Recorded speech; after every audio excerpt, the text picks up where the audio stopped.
C'est l'histoire d'une découverte archéologique majeure. C'est l'histoire du plus vieux verset du monde qui, ici, résonne de façon particulière. En juin 1944, né dans le ghetto de Budapest, le jeune Gabriel Breslauer Barkai. Sa mère réussit à échapper aux rafles allemandes de la quasi-totalité du judaïsme hongrois.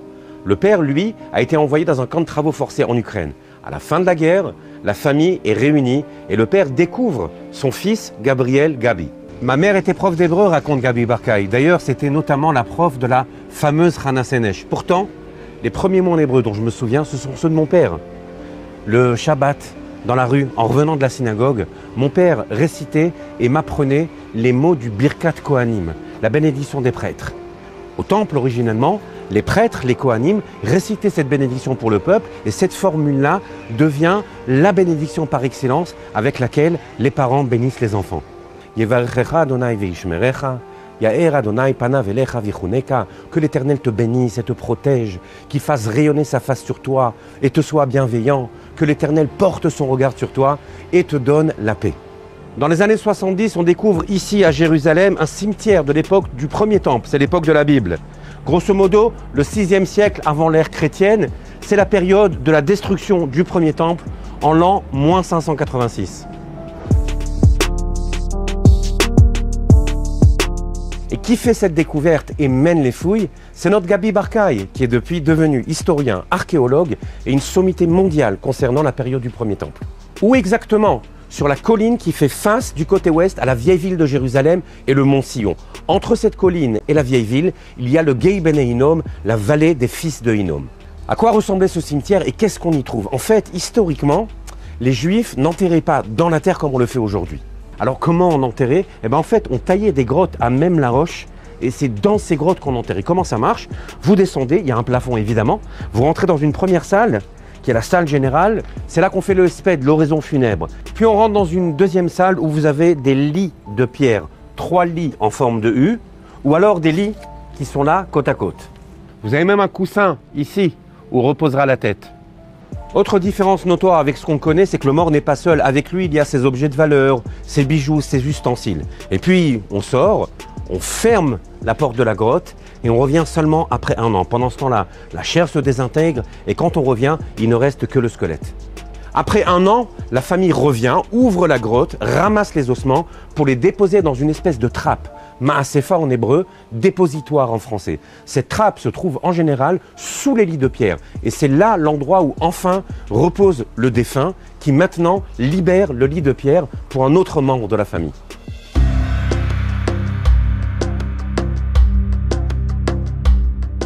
Retour sur Dr Gabi Barkai et ses fouilles. Très vite, je me rends compte qu'on a vu juste, raconte Gabi. On trouve 7 caveaux différents de l'époque du premier temple. Ils étaient en fait assez bien conservés, sauf les toits qui s'étaient tous écroulés avec le temps sous le poids. Je ne m'attendais pas à trouver quoi que ce soit dans les grottes elles-mêmes, raconte Gabi Barkai. Toutes les grottes tombales en Israël ont été systématiquement ouvertes et pillées avec le temps. Et oui, comme on enterrait avec les possessions du défunt, il y a là un potentiel de véritable trésor. Effectivement, à part quelques débris, elles étaient toutes vides, pas d'ossements non plus, évidemment. En 1979, Gabi Barkai arrive à la dernière grotte, la plus grande. Il y découvre plusieurs salles, dont une avec 6 lits de pierre, côte à côte, et une très grande trappe dépositoire de 4 mètres sur 2 et plus de 2 mètres de haut.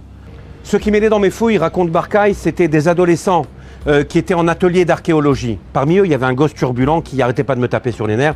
Et un jour, j'ai eu une très bonne idée. Je lui ai dit, regarde toi, j'ai une mission pour toi. Tu vas descendre dans la Ma'asefa, dans le dépositoire, et tu vas me nettoyer les pierres une à une. J'allais être tranquille pour un bon moment.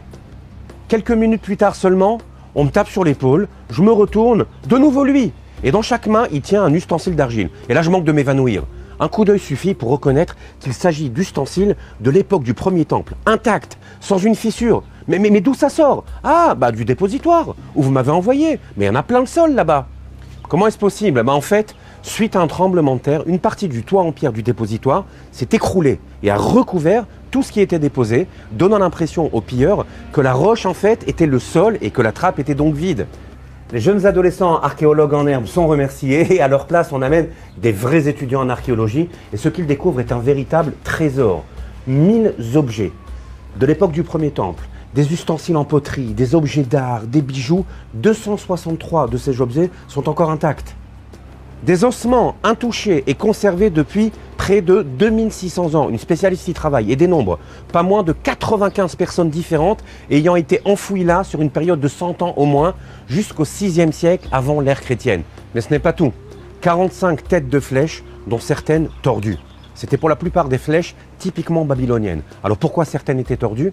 Mais parce qu'on avait enterré ici des juifs tués par les flèches des Babyloniens au moment de la destruction du premier temple. Les flèches se tordent en se fichant dans le corps. Quand la chair se désintègre, cette flèche tombe au sol. Un jour, une de mes étudiantes, Judith Hadley, m'appelle, me dit « Docteur Barkay, il faut absolument que vous voyiez ça ». Et je vois au sol, comme une espèce de mégot de cigarette, pas plus de 3 cm de large, 10 cm de haut. Je discerne en fait que c'est un objet en argent. En fait, c'est une feuille d'argent qui a été pliée et repliée sur elle-même. Je vois aussi qu'il y a des écritures en paléo-hébraïque. C'est l'hébreu ancien de l'époque du premier temple. Pendant 3 ans, cet objet est dans les laboratoires du musée d'Israël sans qu'on ose y toucher. Il faut trouver la bonne technique pour dérouler cette feuille d'argent extrêmement fine et délicate sans la casser. Et quand on s'y met, on découvre que c'est en fait un bijou, un porte-bonheur, avec un verset écrit en hébreu ancien. Un verset bien connu de Gabi Barkay. Son premier verset d'ailleurs. Yevarechecha Adonai veishmerecha, yaer Adonai panav elecha, veyasem lecha shalom. Jérusalem est la ville qui relie tout notre être en tant que juif, en tant que peuple. C'est le seul endroit au monde où un verset sorti du 4e livre de la Torah sera scandé par des milliers de prêtres au temple. Ce même verset sera porté par une femme qui succombera au moment de la destruction de ce même temple. Ce verset qu'on retrouvera comme premier mot en hébreu dans la bouche d'un enfant du ghetto de Budapest. Ce même enfant retrouve ce verset enfoui dans la pierre de cette ville où tout se relie, tout s'entremêle et tout revit.